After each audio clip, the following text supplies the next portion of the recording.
it's clearly too small.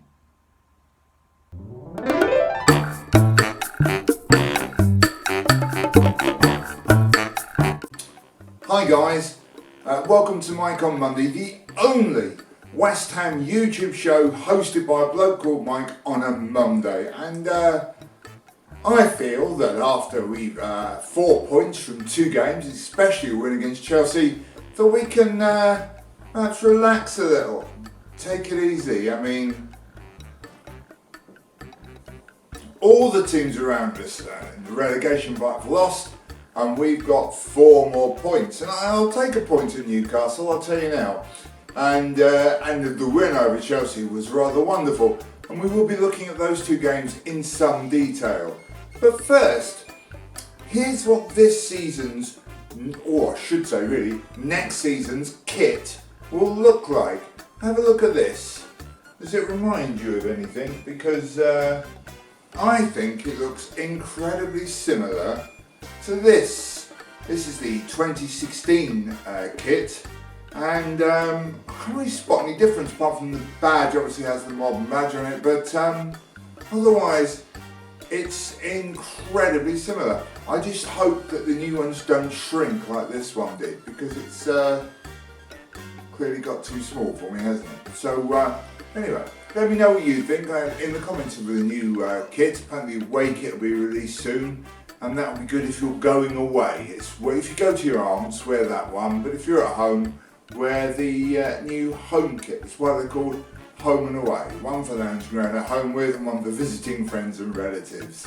Now, on to the football. Obviously on Wednesday, West Ham beat Chelsea 3-2 at the crowdless London Stadium.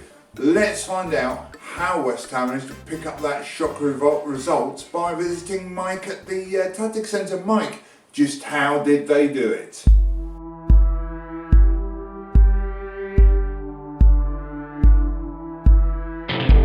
Thanks, Mike. Welcome to the Tactics Centre. On Wednesday evening, West Ham took on Chelsea at the London Stadium and won by 3-2. That's a goal. There's one.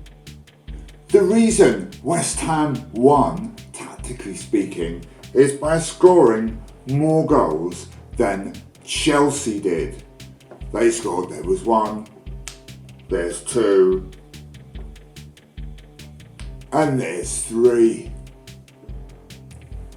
West Ham, since the break and coming back into the coronavirus infected end of the season, have lost by 2-0 to Wolverhampton Wanderers. Then they lost by 2-0 to Tottenham Hotspur. Then they beat Chelsea by 3-2. West Ham always seem to concede 2 goals. So whether they win, draw or lose depends on how many goals they score, and does that number add up to more than 2? On Wednesday, West Ham scored 3, you saw them, goals compared to Chelsea's 2. Therefore, they won by 3-2. Back to Mike in the studio. I wonder what Sunday's game against Newcastle will bring. Mike. So all you people who are so desperate to be rid of Moyes, what do you think now that he's actually, not lost for 2 games? There are some people who really don't like him, really want rid of him, and there are some people who really like him and want him to stay. Okay, when I say some people who really want rid of him, that's nearly everybody I know, and when I say some people really want him to stay, that's not anyone I know, but there's bound to be some people out there, isn't there, who want him to stay. What do I think about Moyes? I think Moyes isn't the issue.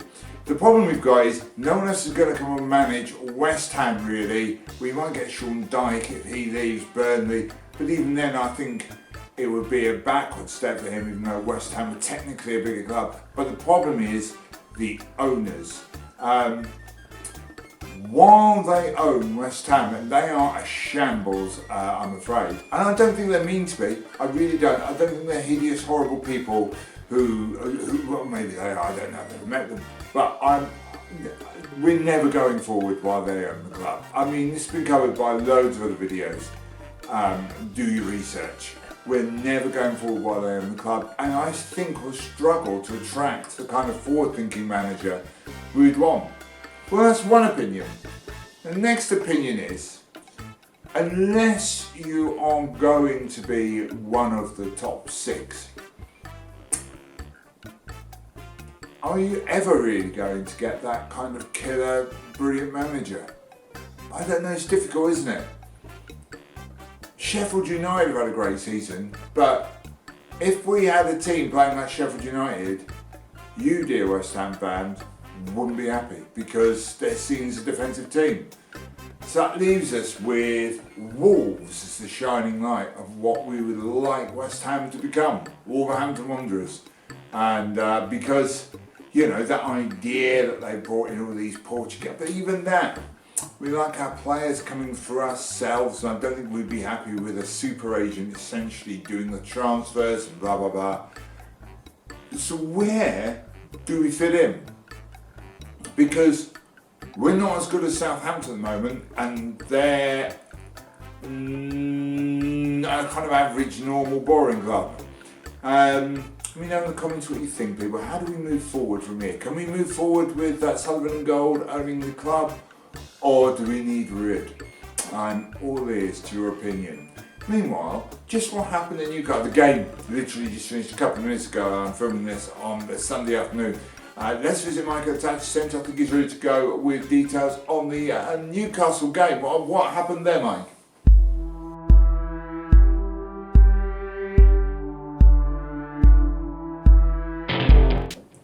Thanks, Mike. On Sunday, West Ham United were away at Newcastle United. The game finished Newcastle United 2 because they scored 2 goals again against West Ham, and West Ham United 2. As West Ham United managed to score the same amount of goals as the opposition, 2, and it always seems to be 2, the game ended in a draw, which, for West Ham being the away team, can probably be seen as a fair result. Tactically speaking, West Ham scored goals with a ball, like this one. Newcastle United 2, West Ham United 2.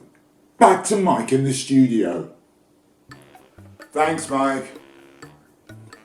Thanks, Mike. No, really, thank you. No, really, no problem at all. Thank you, Mike. Thank you, Mike. My pleasure. The Tactics Centre. Back to Mike in the studio. Thank you, Mike. No, thank you. Really, it's brilliant. That all of this content is available for free. It's just for you to, all you need to do really is to subscribe, ring the little belly thing to this channel and the other Hannes Chat channel, and there's a Patreon thing where you can give them money and you get up to 27 extra videos this month or something. I've not been asked to say, so I'll tell you about it anyway. Really worth checking out. I don't see a penny of this, of course, because I'm a volunteer. Before we get to your questions, I have a friend who would like to say this. Greetings from Moscow. Yes, and so. Your Ham of West have won a game and you are very happy and think you are the best team, but you are not. Yes, and so. Because we're in Russia, we are superior. We have the pickled cabbage, socialist, independent republic of everything which is superior to you Western fascist pig dogs. Because we are superior and better. Pickled cabbage cup scores, you will want to know, because it is important and better than your League of Premierness. Pickled cabbage cup scores. CSBD AKAKADZ Petrograd nil, Rick Rubin Kazap 1. Krasnokado 3. Hopeless Capitalism 2. See, teach you a lesson. Reluctant Horse United 4. Locomotives 2. And finally, I've got a combine harvester. Let's collectivize nail. Bride by Putin 6. Yes, and so, back to you capitalist big dogs in the Republic of Rubbishness and your king and queen and fascism. Yes, London, goodbye. Now, time for your questions. What will they be? What will they be?